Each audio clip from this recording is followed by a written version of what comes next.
사랑의 샘 평화의 소리 KCR 뉴질랜드 뉴스입니다. 어제 발표된 2023년 6월 로이 모건 뉴질랜드 여론조사에서는 우파 성향의 잠재적인 국민당과 액트당 연합이 5월 이후 변함없이 45%로 분명한 우위를 차지하고 있으며 집권 노동당과 녹색당 연합은 3%포인트 하락한 40%를 보이고 있습니다.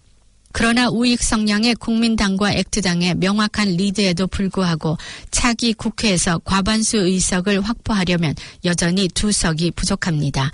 제1야당인 국민당은 6월 지지율이 1.5%포인트 하락한 30%에 그쳤으며 국민당에 대한 지지 감소는 1.5%포인트 증가해 15%로 증가된 액트당의 직접적인 이득이 됐습니다.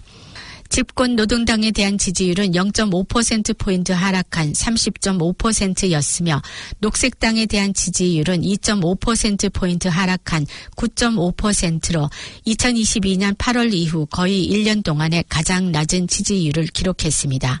6월 결과에 따르면 차기 정부를 결정하는 정당은 마오리당으로 지지율이 2.5%포인트 급증해 7%로 사상 최고치를 기록했습니다. 국민당과 액트당 연합의 잠재적인 59석과 노동당과 녹색당 연합의 잠재적인 52석으로 인해 마오리당은 차기 뉴질랜드 정부를 결정하는 자리에 앉게 됩니다. BNZ의 스티븐 탑리스 리서치 책임자는 경제에 충격을 주지 않기 위해 가까운 미래에 또 다른 OCR 공식 현금 금리 인상 가능성은 거의 없다고 말했습니다. 그의 논평은 뉴질랜드 경제연구소의 최근 분기별 기업 의견 조사 발표에 따른 것으로 비용 압박은 여전히 높지만 노동시장과 생산 능력 압력이 현저하게 감소한 것으로 나타났습니다. 중앙은행은 인플레이션을 목표치인 1에서 3% 범위로 되돌리기 위해 노력하면서 OCR을 2021년 10월 0.25%에서 현재 5.5%로 높였습니다. 3월 분기 현재 연간 인플레이션율은 6.7%입니다. 중앙은행은 경제와 실업률이 3.4%에 불과한 엄청나게 과열된 노동시장에서 열을 제거해 인플레이션 문제를 해결하기를 희망했습니다. 중앙은행은 지난 5월 마지막 검토에서 OCR을 5.5%로 25베이시스포인트 더 올린 후 적어도 현재로서는 더 이상의 인상이 없다고 밝혔습니다. 다음 검토는 7월 12일입니다. 그러나 일부 경제학자들은 여전히 중앙은행이 연말에 또 다른 인상이 필요할 것으로 예측하고 있습니다.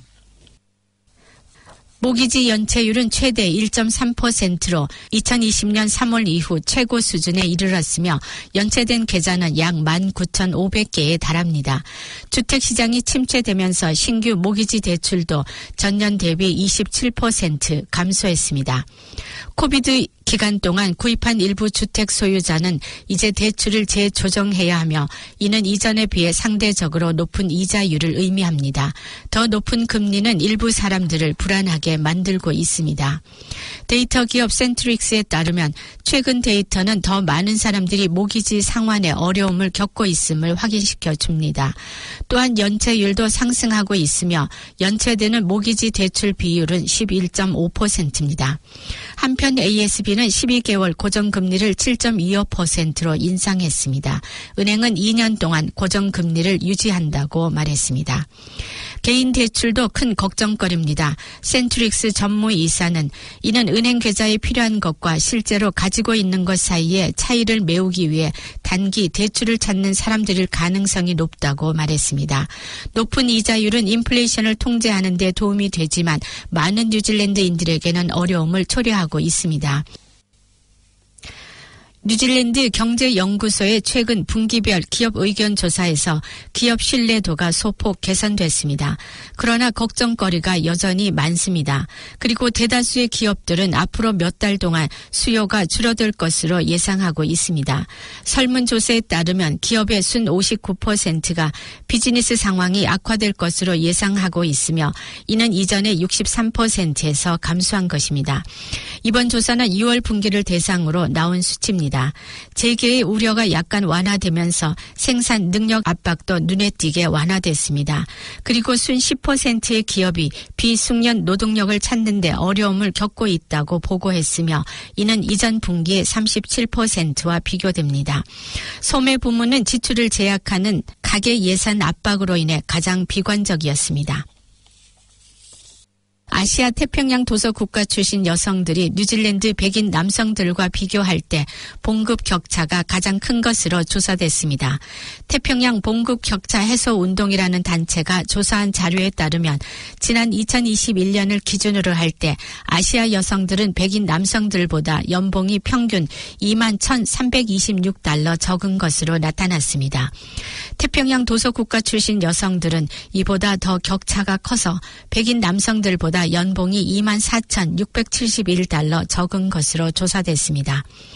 백인 남성들과의 연봉 격차가 그 다음으로 큰 그룹은 마오리 여성들로 2228달러 차이가 났으며 그 다음은 태평양 도서 국가 출신 남성 19,500달러, 아시아 남성 13,312달러 순이었습니다.